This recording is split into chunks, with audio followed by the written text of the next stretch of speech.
Hello people, how are you all? This side your friend CS Satish Devilal ji Bharti. दोस्तों, कल Maharashtra board ने आपके इकोनॉमिक्स के क्वेश्चन आंसर रिलीज कर दिए थे, लेकिन प्रॉब्लम ये थी क्वेश्चन रिलीज किए, आंसर रिलीज नहीं किए।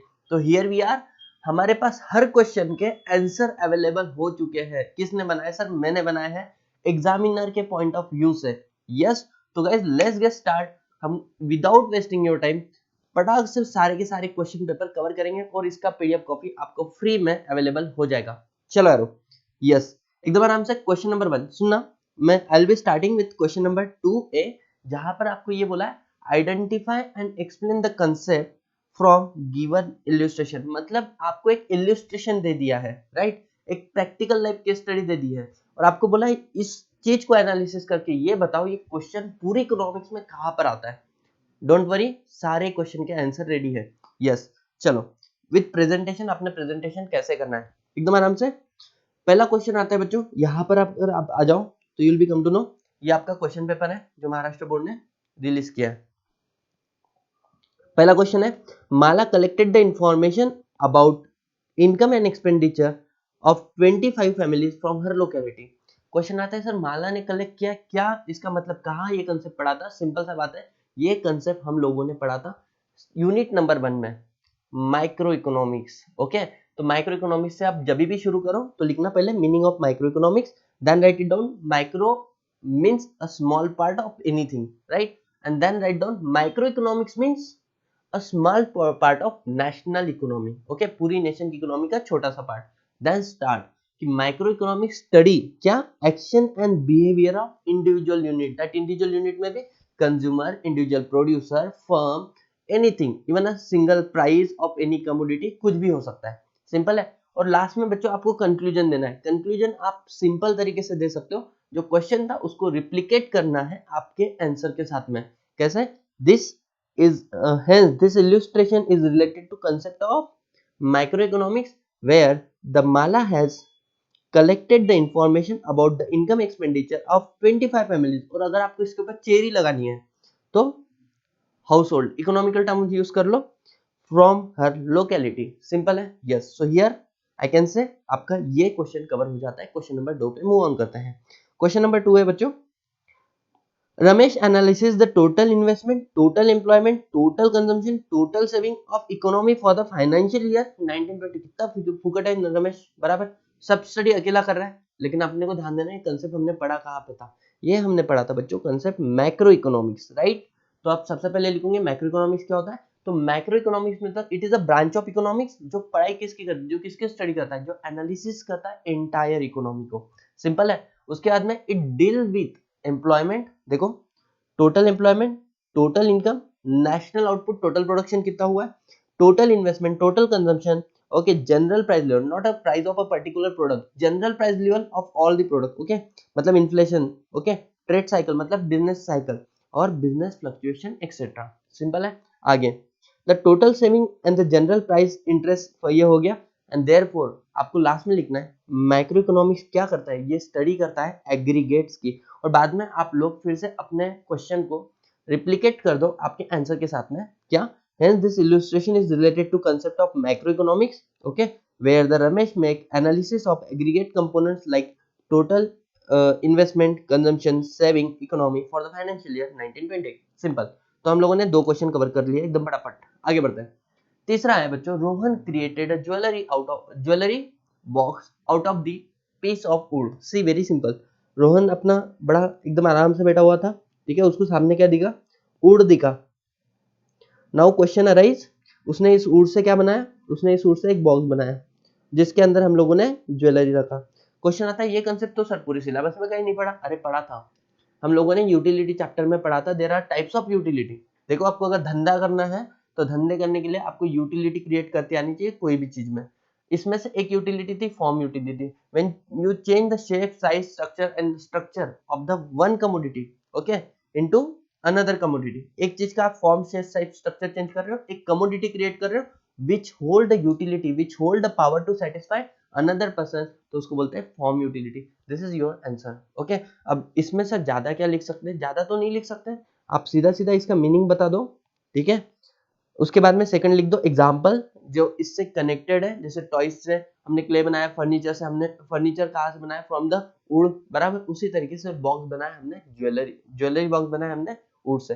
फिर इसका आप कनेक्ट कर दो, कंक्लूजन खुद लिख दो। आगे बढ़ते बच्चों। Kavita consume additional unit of bread to satisfy her anger. See very simple, हम लोगों को पता है अगर आप पानी पूरी खाने के लिए गए, अब कोरोना पीरियड में कब से अपनी इच्छा है पानी पूरी खाने की, लेकिन खाने को तो मिल नहीं रहा है। अब जब पानी पूरी खाएंगे तो एक पानी पूरी में पेट भरने वाला है नहीं, आप पानी पूरी को कंज्यूम करते चले जाओगे, बराबर। लेकिन जैसे जैसे कंज्यूम करते जाओगे, जो मजा, जो सुकून आपको पहली पानी पूरी से आया, क्या वो सब्सिक्वेंट पानी पूरी से आएगा? नहीं आएगा, वो कम कम होते चल जाएगा। तो यहाँ पे लिखना क्या है सर? यहाँ पे लिखना है, देखो बच्चा गलती करता है, law of diminishing marginal utility लिख के आता है, वो नहीं लिखना है, आपको लिखना है मार्जिनल यूटिलिटी। आपकी वांट को सेटिस्फाई करने के लिए आप एडिशनल यूनिट कंज्यूम कर रहे हो, ये नहीं बताना है कि एडिशनल यूनिट कंज्यूम कर रहे हो तो सेटिस्फेक्शन कम हो रहा है। यहाँ पर आप मतलब कितने होशियार हो, कितना अपने बारीकी से सब्जेक्ट को पढ़ा है, ये यहाँ से समझ में आएगा। तो यहाँ पे marginal utility refer to the additional utility derived from the consume from the additional unit of the commodity consumed. See, very simple, the additional benefit is which person derived from the consumption of additional unit is called as marginal unit utility. आप अपनी language में भी लिख सकते हो, बराबर। तो in other word addition made by last unit of commodity, जो लास्ट यूनिट आपने कंज्यूम किया उससे कितना एडिशनल बेनिफिट आपको मिला। तो यहाँ पे कनेक्ट कर देना आपने कि कविता क्या कर रही है, hunger just because to satisfy her anger, वो additional unit of bread consume कर रही है। This is concept regarding the marginal utility. आगे, Kaushika purchase the 10 kg of wheat for his monthly consumption at 40 rupees each. Sir ये concept किससे related है? Demand से related है। सिंपल, ध्यान देना एकदम आराम से। सर डिमांड क्या होता है? अब डिमांड के बारे में बता के क्या बताओगे? Basic, demand is not just a desire, okay. Demand क्या होना चाहिए? डिमांड इफेक्टिव डिमांड होना चाहिए। और एक डिजायर को इफेक्टिव डिमांड कैसे बनाओगे? व्हेन इट इज, क्या हो जाएगी इसके अंदर? 3 चीज याद हो जाएगी। डिजायर, वैसे मैं क्लास में पढ़ाते वक्त बोलता हूँ कि अगर आपके मन में किसी के लिए डिमांड है तो आप सर्वगुण संपन्न होना चाहिए, मतलब आपका उसके प्रति डिजायर भी होना चाहिए, राइट। आपकी उतनी एबिलिटी भी होनी चाहिए, उससे लायकी भी होनी चाहिए, बराबर। नहीं तो अब अपन इधर बैठ के सोच रहे जेने लिया, बराबर नहीं, आपकी एबिलिटी भी होनी चाहिए। और तीसरी बात, आपका विलिंगनेस भी होना चाहिए। Are you guys clear with this? Yes, उसी तरीके से लिखना है यहाँ पे। In ordinary language, demand means a desire, desire means a urge of having something, कुछ होना, बराबर, you want something. But in economics, a desire, when demand means a desire which is backed up by willingness and ability. अगर आप इतना ही लिखोगे ना, आपका purpose सर्व नहीं होगा। आपको इस क्वेश्चन में डेफिनेशन लिखना पड़ेगा। सर क्यों? क्योंकि यहाँ पे ये बताना है कि डिमांड एक particular price, particular period of time के साथ में चलता है, क्योंकि यहाँ पे उन्होंने आपको प्राइस दिया है, समझ में आया? तो डिमांड को कंप्लीट करने के लिए 3 चीजें चाहिए होती है। जैसे बोलते हैं ना, आपके मन में किसी के लिए डिमांड है तो आप सर्वगुण संपन्न होना चाहिए, मतलब कैसे सर? डिजायर होना चाहिए, एबिलिटी होनी चाहिए, विलिंगनेस होनी चाहिए। लेकिन डिमांड को कंप्लीट करने के लिए आपको 3 शब्द बोलने भी पड़ेंगे। वो क्या है? Price, quantity, time. जब तक आप प्राइस, क्वांटिटी और टाइम के बारे में नहीं बताओगे, डिमांड कंप्लीट नहीं होगी बच्चों, ठीक है। चलो, तो यहाँ पे हम लोग लिखेंगे डेफिनेशन। डेफिनेशन में हम लोग कवर करेंगे अकॉर्डिंग टू फलाना person, demand of anything is a given price. Price आ गया, yes. Then amount of given at a given price is the amount of it which the brought her unit of time and price। मतलब simple, demand क्या होता है? Demand is connected with the time, price, quantity. Simple है। आगे conclusion में आप लिख देना, ओके।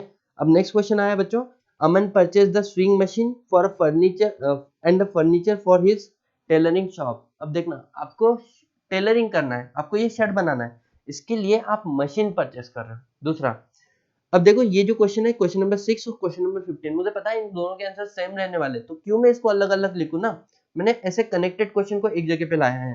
तो अमन परचेज का हो गया, Manish purchase 100 meters of cotton textile to produce the readymade shirt and his garment in the garment factory. सुना बच्चों, जब भी आपको फाइनल गुड्स के लिए अगर फैक्टर की रिक्वायरमेंट है, फैक्टर ऑफ प्रोडक्शन की रिक्वायरमेंट आ रही है, तो उसको बोलते हैं बच्चों क्या? डिराइव्ड डिमांड, इनडायरेक्ट डिमांड, ठीक है।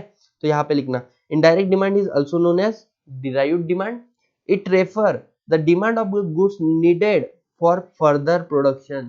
आपको फर्दर प्रोडक्शन करने के लिए कोई गुड्स चाहिए होगा, तो उसको, जैसे अभी मुझे माउस बनाना है तो इसके लिए मुझे प्लास्टिक चाहिए होगा, तो जो प्लास्टिक में डिमांड कर रहा हूँ इस माउस को बनाने के लिए, that is what? That is a derived demand.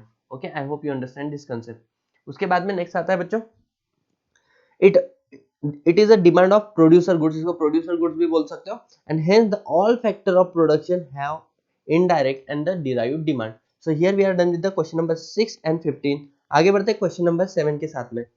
Kiran demand the milk, okay, Kiran demands for milk remain unchanged even the price increase by 10%। Sir what does it mean? Price बढ़ने के बाद में milk का demand change नहीं हो रहा है। मतलब मैं यहाँ पे बोलता हूँ कि लड़की इनइलास्टिक है, मतलब लड़की सामने वाले रिस्पॉन्स ही नहीं कर रही है, प्राइस को देख के तुम रिएक्ट ही नहीं कर रहे हो, ठीक है। तो यहाँ पे सुनना, यहाँ पे सिंपल सी बात ध्यान देना, यहाँ पे लिखा है perfectly inelastic demand elasticity equal to 0। मतलब when the percentage change in quantity demand does not get affected by change in the price, okay, it is called as perfectly inelastic demand. वैसे मैं ये कंसेप्ट पढ़ाते वक्त दो दोहे पढ़ाता हूँ, जिसको लोग एसडीबी के दोहे बोलते हैं। एसडीबी मीन्स सतीश देवीलाल जी भायती। तो यहाँ पे मैं बोलता हूँ डिमांड मतलब नहीं, इलास्टिक मतलब जब डिमांड बहुत ज्यादा रिस्पॉन्स देता है परफेक्टली इलास्टिक, या फिर रिस्पॉन्स देना शुरू करता है, यूनिटरी से शुरू होता है वो।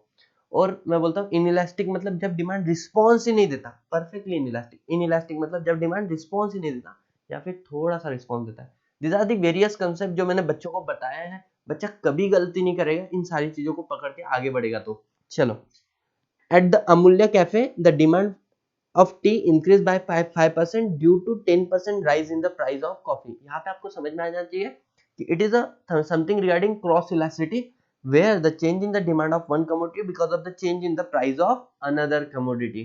सिंपल है। अब ध्यान देना, एक का प्राइस बढ़ रहा है, दूसरे का डिमांड बढ़ रहा है, सब्सटीट्यूट गुड्स, राइट। और एक का जैसे टी का प्राइस बढ़ेगा तो कॉफी की डिमांड बढ़ी, राइट, सब्सटीट्यूट। या कॉफी का प्राइस बढ़ा तो टी की डिमांड बढ़ी, सब्सटीट्यूट। और वहीं पे अगर अपोजिट आ गया तो बच्चों मतलब कार का प्राइस बढ़ा, कार की डिमांड कम, कार की डिमांड कम, पेट्रोल की डिमांड कम।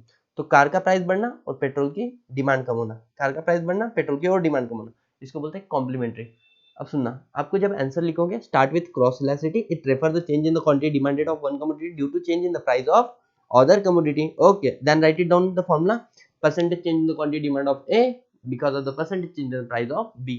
एंड लास्ट में ये बात लिखना क्योंकि यहाँ पे सब्स्टिट्यूट गुड्स है, पॉजिटिव क्रॉस इलास्टिसिटी ये कब होता है? सब्स्टिट्यूट गुड्स के केस में tea and coffee. Then write the conclusion. आगे बढ़ते हैं। Amar sell 50 dozen of mangoes daily at price 300। अब यहाँ पे ना सुनना, कंजम्पशन बोला होता तो डिमांड लिखते, लेकिन वो सेल बोल रहा है ना, जब वो सेल बोल रहा है तो आपको सप्लाई का कंसेप्ट लिखना है। तो यहाँ पे सबसे पहले मीनिंग ऑफ सप्लाई ध्यान देना बच्चों। सप्लाई को भयंकर तरीके से गलत इंटरप्रेट करते हैं लोग। सप्लाई इज नॉट, देखो अभी सब चलो वो समय नहीं कि मैं आपको सप्लाई के डिटेल में बताऊं, लेकिन दो बातें ध्यान देना। सप्लाई के केस में आता है it is not actual sale, it is offer for sale, ठीक है। An offer for sale is different from actual sale, okay. ऐसा काफी सारे चीज होता है and it is depend upon the willingness and the ability of seller. Sir willingness कब आती है? Higher the price higher the willingness, lower the price lower the willingness, okay. Ability कब आती है? When you have stock then only you can supply, otherwise you can not. अब आ जाते हैं कंसेप्ट, पहले तो सप्लाई पढ़ लेंगे। Supply is a relative term, it is always express in relation to the price, time and quantity, इन चीजों पे डिपेंड करता है। Then meaning of supply, the supply implies the various quantity of the commodity offer for sale, offer for sale not a sale, sale लिख के आओगे गलत हो जाएगा, ओके। इसके मायने आपको नहीं पता हो गया तो रिवीजन लेक्चर देख लेना, सारा क्लियर हो जाएगा। By producer during given period of time at a given price, it is a related to time and price, ये बात कॉमन है। then the supply refer the quantity of commodity that seller is willing and able to offer for sale, देखो offer for sale ही आ रहा है, at a given price during a certain period of time। आगे supply is which concept बच्चों? stock concept और flow concept is flow concept। stock available है उसमें से आप सप्लाई कर रहे हो, ओके, और over a period of time count होता है, ओके। तो यहाँ पे लिखा है it refer to amount of commodity that firm produce and offer for sale in the market over a period of time, a day, week, month और a year. और यहाँ पे आपको कंक्लूड करना है। क्वेश्चन 9 हो गया। अब question number 10, Ajay papad and the pickle producing the unit इनकर एक्सपेंडिचर ऑफ, इनका जो प्रोडक्शन यूनिट है इनको एक्सपेंडिचर हो रहा है कितना? 50,000 रुपए का ऑन मशीनरी, मशीन के ऊपर। 1 लाख रुपीज का टूवर्ड द रेंट, एक रेंट मतलब फिक्स खर्चा है बराबर। 2 lakh rupees as a wages मतलब वेरिएबल खर्चा बराबर। अब ध्यान देना, इन्होंने पूछ लिया ये कंसेप्ट कहां से लेते थे? तो cost of production. Sir cost of production क्या है? कोई भी चीज बनाने के लिए जो आपको खर्चा आ रहा है, जो उसकी फैक्टर को आप पेमेंट कर रहे हो, वो क्या हो गया? वो कॉस्ट ऑफ प्रोडक्शन हो गया। सिंपल है। अगर मैं कॉस्ट को बोलूं तो टोटल खर्चा मतलब आपका टोटल एक्सपेंडिचर। टोटल कॉस्ट के अंदर दो चीजें आती है, एक आती है फिक्स कॉस्ट, एक होती है वेरिएबल कॉस्ट। तो फिक्स कॉस्ट क्या होती है? The cost which does not change with the change in the level of output. मतलब फैक्ट्री का रेंट जो है, देखना कितना है, 1 लाख। आप अगर यूनिट नहीं भी प्रोड्यूस करो तो भी 1 लाख आएगा, आप 1000 यूनिट प्रोड्यूस करो तो भी 1 लाख आएगा, आप 10,000 यूनिट प्रोड्यूस करो तभी 1 लाख आएगा। लेकिन the cost which change with the change in the level of output, जितना आप ज्यादा लेबर लगाओगे उतना ज्यादा कॉस्ट आएगा, बराबर।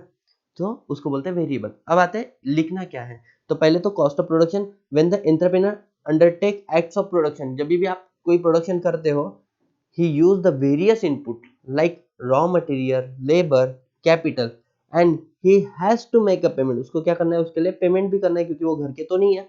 and the expenditure incurred on the input is known as the cost of production। the cost of production increase with the increase in the need of input and output। are you guys clear with this? जैसे जैसे आप आपका output बढ़ाओगे तो आपका cost of production भी बढ़ेगा। फिर total cost is equal to total fix cost plus total variable cost, और बाद में कंक्लूजन लिख देना। आगे आता है बच्चों, Anup Ayurveda produced the unique herbal hair oil which has no close substitute। Sir ये क्वेश्चन किससे है? आप जैसे ही हर्बल ऑयल सुनोगे आप मोनोपोलिस्टिक कंपटीशन में भागोगे, नहीं, पकड़ना है नो क्लोज सब्सटीट्यूट कहाँ पर होता है? In case of monopoly. Okay, आ जाओ तो लिखेंगे सबसे पहले मोनोपोली की डेफिनेशन। द टर्म मोनो, पहले तो बता दो मोनो क्या होता है, पोलो क्या होता है। मोनो मतलब सिंगल, पोलो पोली मतलब seller. A monopoly is a market where only single seller and there is no close substitute, there is no substitute and therefore no preference to any particular buyer। बराबर, किसी buyer को कोई preferential right नहीं है, ठीक है। तो therefore the buyer have no choice, they have either to buy the product from the monopolist or without it। एक तो परचेस करो नहीं तो रहने दो, ठीक है। देन कनेक्ट कर देना अब की क्वेश्चन के आंसर को। The close substitute of the demand for its product is either zero and negative. The cross elasticity, sorry, the cross elasticity इधर जीरो और क्या, निगेटिव। कंक्लूजन। अब क्वेश्चन नंबर 12 आता है आपका। Sunrise cosmetic company spend advertisement then broadcast on the radio television as well as distribute the free sample of its shampoo product in order to increase the demand. Sir ये क्या हो गया कि आप बहुत ज्यादा मार्केटिंग कर रहे हो आपकी डिमांड को बढ़ाने के लिए। तो ये क्वेश्चन का आंसर कहाँ पर है? ये है बच्चों सेलिंग कॉस्ट। और ये यूनिक फीचर है किसका? Monopolistic competition. तो क्या, सी वेरी सिंपल, वहां पे लगभग सारे प्रोडक्ट सिमिलर नेचर के होते हैं, लेकिन हर एक प्रोडक्ट का अपना कुछ खास होता है। कोई बोलता है तुम्हारे टूथपेस्ट में नमक है, कोई बोलता है तुम्हारे टूथपेस्ट में मतलब टीथ को पावरफुल रख सकते हो, कोई बोलते हैं तुम्हारे टूथपेस्ट में जड़ी बूटियां है, दंतकांति, बराबर।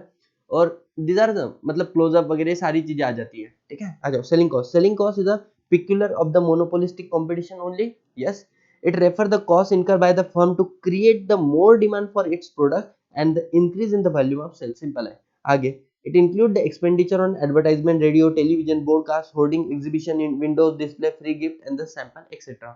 आगे बढ़ते हैं।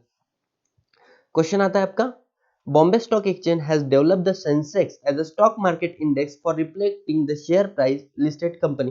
बच्चों मैं सच्ची बता रहा हूँ, डू यू नो बोलकर एक टॉपिक है, वहां पर है ना ये लिखा हुआ है, बच्चा सिर्फ इतना ही लिख के आएगा। बट ध्यान देना, आपको एक और एक मतलब दो आंसर, इसके जो आंसर है 2 पेजेस पे डिवाइड है आपके मॉड्यूल में, page number 54 and page number 57।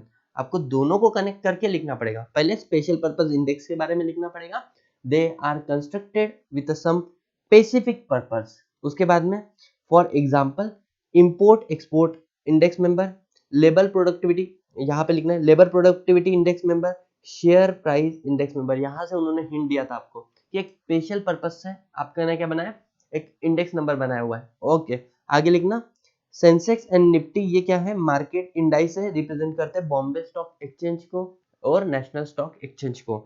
उसके बाद में जो सेंसेक्स है इसमें टॉप 30 कंपनी आती है जो फाइनेंशियली साउंड होती है, और इसका जो बेस ईयर है जिसके बदौलत हम लोग क्या करते हैं, ये सेंसेक्स को कैलकुलेट करते हैं। मतलब जब बेस ईयर था तब इसको 1000 यूनिट 100 यूनिट लिया होगा, फिर उससे आज जो चल रहा है आप देख रहे हो 24,000 30,000। ओके, तो बेस ईयर क्या था अपना 1978 टू 1979। यस, आगे बढ़ता है।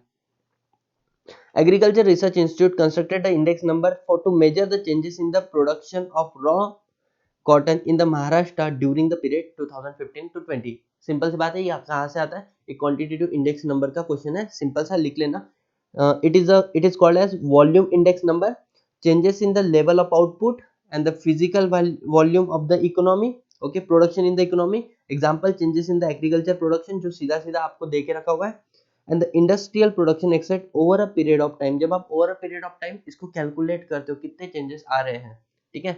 उसके बाद में question number 16, Sarla retired from the teachers from the retired school teacher, monthly pension of ₹20,000 from government उसको मिलता है। See very simple.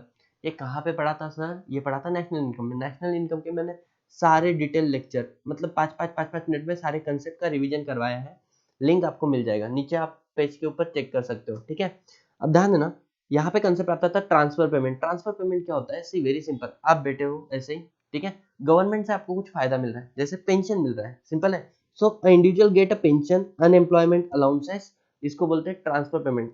अब वहां पर क्वेश्चन आया था कि यार इसको मैं नेशनल इनकम में लूं या नहीं लूं, क्योंकि हम सारे इंसान की इनकम को देखते हैं, तो ये भी तो एक इंसान की इनकम होगी, लेकिन समझना, एक साइड में ये किसी की इनकम है, मतलब सरला की इनकम है, लेकिन गवर्नमेंट के जेब में से जा रहा है ना, तो वो क्या हो गया, गवर्नमेंट का एक्सपेंडिचर हो रहा है, and therefore we decided not to include it in the income, national income, okay. देखो, so but whether the transfer payment should be included in the national income or not, the major problem, on the one hand it is a income of individual, and the other hand is it what, expenditure of government, and therefore not to be included in the national income।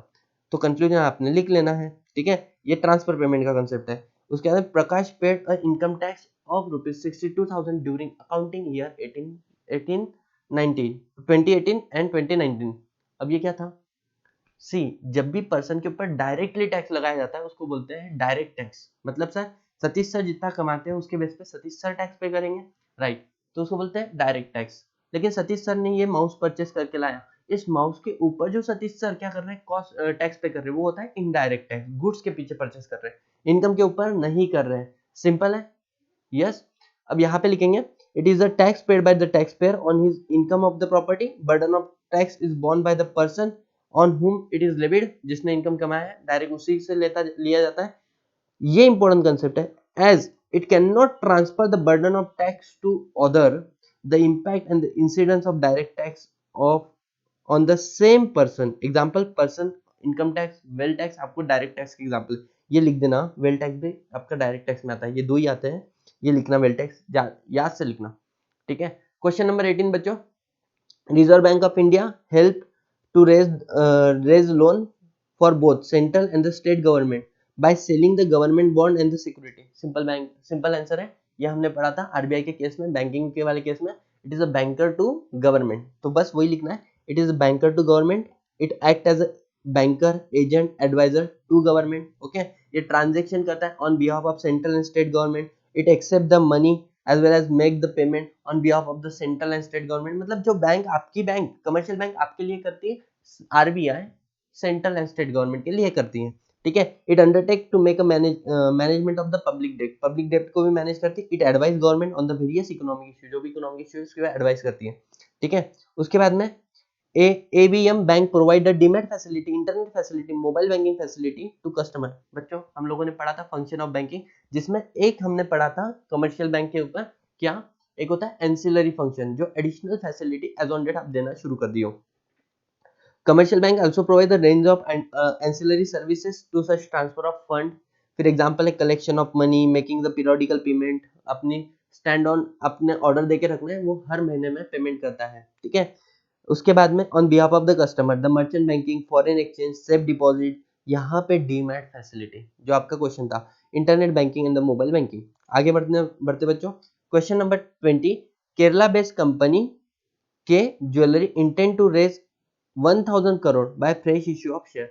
Sir ये concept कहाँ से, primary market, secondary market, money market और capital market आपने पढ़ा होगा, वहां से ही है। तो सबसे पहले लिखेंगे industrial security market, industrial security market. अब पैसा कैसे रेस कर सकते हैं, दो मार्केट है, एक होता है प्राइमरी मार्केट, मतलब प्राइमरी इशू, आपने फर्स्ट टाइम शेयर इशू किए, ठीक है, वो हो गया प्राइमरी मार्केट, आपने फर्स्ट टाइम डिबेंचर इशू किए, वो हो गया प्राइमरी मार्केट। लेकिन आपने जो इशू किए अब वो एक इंसान दूसरे को शेयर सेल कर रहा है, वो हो गया secondary issue, old issue. Okay, अब देखो यहाँ पे जो क्वेश्चन रिलेटेड है ना वो सिर्फ और सिर्फ आपने फ्रेश इशू बोला है यहाँ पे, intent to raise as a fresh issue, तो प्राइमरी मार्केट, तो ये लाइन आपने लिखना है, बाकी तो एडिशनल दिया है। Primary market help raise a fresh capital through scale of shares और sale of shares and debenture. आगे सेकेंडरी मार्केट को पढ़ लेना, it's deal with the security already issued by the company. Okay, a secondary market function through stock exchanges, जैसे Bombay stock exchange है, national stock exchange है, Ahmedabad stock exchange है, काफी सारे स्टॉक एक्सचेंजेस हैं। Okay, stock exchange is an important कंस्टिट्यूटेंट of capital market. Important एक regulatory role नहीं बोल सकते, इंपॉर्टेंट एस्पेक्ट है, क्योंकि इसी के बेस पे आपके सारे फॉर्मेट सारे जो ट्रेडिंग होते हैं वो होते हैं ऑनलाइन वे से। ठीक है, तो यहाँ पे एग्जांपल देके रखे बॉम्बे और एनएससी का। Tamil Nadu purchase the wheat from the Punjab and the Uttar Pradesh. बच्चों आपने ये पढ़ा था इंटरनल ट्रेड वाला कंसेप्ट, राइट? तो buying and the selling of the goods within the boundaries of the nation, इसको बोलते हैं इंटरनल ट्रेड। इसी को और नाम है domestic trade, home trade. Okay, example भी इन लोगों ने देके रखा है, फिर कनेक्ट कर देना, this illustration is related with internal trade. And the last question from your syllabus is what alphonso, हाँ, this is a kind of mangoes. Okay, mangoes from Maharashtra are sold in the international market. आप जो एक महाराष्ट्र का एक अच्छा mango है वो international market में सेल कर रहे हो, तो यहाँ पे क्या लिखेंगे? It is regarding foreign trade. तो मीनिंग ऑफ फॉरेन ट्रेड, तो foreign trade is a trade between the different country of the world, it is called the international trade और एक्सटर्नल ट्रेड। यस, आगे डेफिनेशन अकॉर्डिंग टू कौन है? Walsman and the Hultsman. लिखना है तो लिखो, नहीं तो मत लिखो नाम इनके। Okay, the international trade consist the transaction between the resident of different country. दो रेसिडेंट डिफरेंट कंट्री के बीच में होते हैं, उनका वहां का एक्सपोर्ट ट्रेड। और ये जो एग्जांपल है बच्चों, ये इंपोर्ट ट्रेड है, एक्सपोर्ट ट्रेड है, इंटर, तो यहाँ पे लिखेंगे specifically it is export trade. Export trade refer to the sale of the goods from one country to another company, outflow of the goods from one country to another country. For example, India export tea, rice, juice and to Hong Kong, Singapore etcetera. चलो यारो, I hope यहाँ पे ये सारा आपका question cover हो चुका है। ठीक है, इसका पीडीएफ आपको डिस्क्रिप्शन बॉक्स में एक टेलीग्राम लिंक मिलेगा, वहां पर अवेलेबल है। आपको अगर सारे क्वेश्चन के आंसर चाहिए हो गए तो एक काम करना, यहाँ पर एक ऑप्शन दिया है क्लिक, इस पीडीएफ पे चल जाना, इसको क्लिक कर देना और इस चैनल को सब्सक्राइब करना। And if you really think कि सतीश सर ने थोड़ा सा भी आपके लिए मेहनत किया है, तो आप इसको लाइक भी करोगे और अपने दोस्तों को शेयर भी करोगे और इसके ऊपर कमेंट भी देखो। See, this is the single motivation source that we have, कि चलो हम लोगों ने कुछ किया और लोगों ने उसको जेन्युइनली अप्रिशिएट किया। So guys, thank you so much, bye bye, take care, see you soon in the next video.